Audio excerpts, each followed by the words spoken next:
This is my new LPE. It's a 3-cylinder. I've changed quite a bit about it. I've changed how the crank acts and timing. This is just kind of for decoration, really.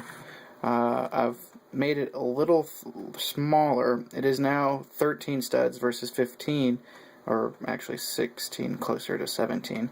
I can adjust the valves timing wise. Not really timing wise, but like position wise, to where they'll go off a little bit differently.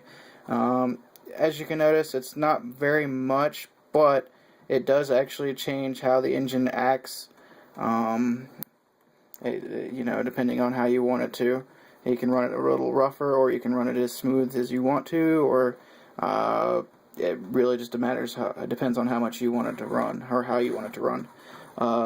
It'll crank out quite a bit more RPMs, as well as a lot more torque. I probably won't do a demo video of how to build this, as this is very, very similar to LPE Power's inline 3. The only difference is how I did the valves, and I used newer valves versus the older ones that they use. So, without further ado, let's go ahead and fire it up. As you can see, very easy to start. I don't even need the RPM stabilizer anymore.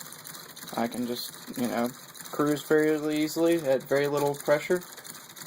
And then if I want to, it'll just take right off. Yeah, see, it's got quite a bit of a little bit of rumble. I'm gonna work on that. There's very limited as to what you can do in LPE.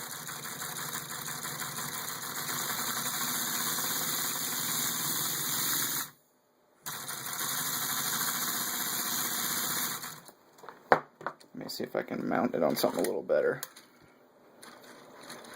Nah, that's not gonna work. Oh well. Either way. This was the car it was going into. It's just a basic buggy. I haven't really figured out how I want to do it yet. Probably make it a little bit bigger, just because I'm thinking about sideways mounting it with a transmission sideways mounted as well. Kind of like a lot of your 4-cylinder cars that most people drive nowadays. I've also worked out that I'm going to hook up maybe an alternator to it, or a generator, to power my electronics. A medium motor should have run them, because the only electronics I'm going to run is just to do shifting and steering, so it doesn't really require much power. Well, I've got quite a bit of air left in this, so let's go ahead and just run it out.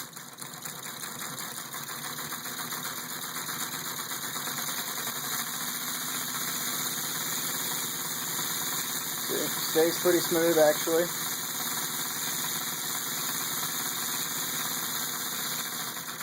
And while I'm thinking about it, why not I just show my newer version of my 1-cylinder. It actually uses similar style of crank. Hold on, let me put this down for a second.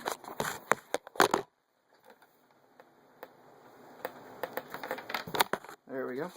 Yeah, it uses a similar style of crank, instead of just using the odd type that most 1-cylinders use. It uses a similar one to the 3-cylinder. It's a little different than the other one over there, just because this is simpler, slightly. Supposed to be a little bit more lightweight. I've added like a small little turbo pump. It just puts a little more pressure in there, not noticeable by much, but it keeps it going a little bit easier and a little bit longer. It doesn't require as much pressure. So let's get that started up.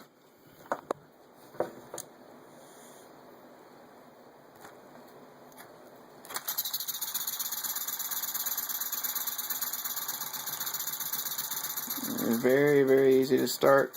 Requires very little air, and it picks up quite easily. I'm just using a standard tire. I could actually use a lot smaller, depending. Flywheel if I really wanted to. And I just got it geared down like that. Geared up to go for the flywheel, and then geared down for the drive shaft out. That way you don't put too much strain on the piston, as well as you don't have to mess with trying to put an output back here, which is just a little more complicated. And also you'll notice that this little red and gray bar right here prevents this little valve wheel from popping out. It has a tendency of sliding out, especially for prolonged use. So I just put that there. As you can see, there's the turbo pump running. And again, it's more of a look than anything else. It adds a little bit, but really not noticeable because it only pushes out any pressure on the upstroke. So, well, there you have it. Those are both my new LPEs. Hope you enjoyed. Thank you.